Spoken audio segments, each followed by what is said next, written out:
ترتيب مجموعة الأهلي في كأس الرابطة بعد الفوز الكبير على فاركو.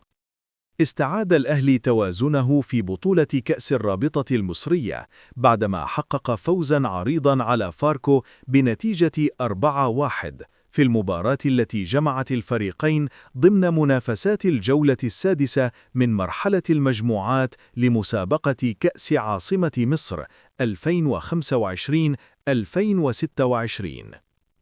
بهذا الانتصار رفع المارد الأحمر رصيده إلى 6 نقاط، محققاً فوزه الثاني في البطولة، لينعش آماله بقوة في المنافسة على بطاقة التأهل إلى الدور ربع النهائي، بعد بداية صعبة شهدت عدة تعثرات. ويقع الأهلي في المجموعة الأولى التي تضم كل من إنبي، المقاولون العرب، فاركو، سيراميكا كليوباترا، غزل المحلة، وطلائع الجيش. وكان الأهلي قد تلقى 3 هزائم أمام المقاولون العرب، إنبي، وغزل المحلة، قبل أن يستعيد نغمة الانتصارات بالفوز على سيراميكا كليوباترا، ثم يواصل صحوته بانتصار كاسح على فاركو.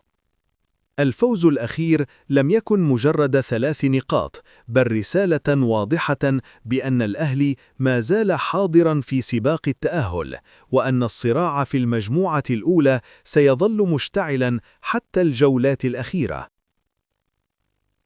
ترتيب مجموعة الأهلي في كأس الرابطة المصرية: 1. طلائع الجيش 10 نقاط 5 مباريات. 2. إنبي 9 نقاط 4 مباريات. 3. فاركو 9 نقاط 6 مباريات. 4. الأهلي 6 نقاط 5 مباريات. 5. المقاولون العرب 5 نقاط 4 مباريات. 6.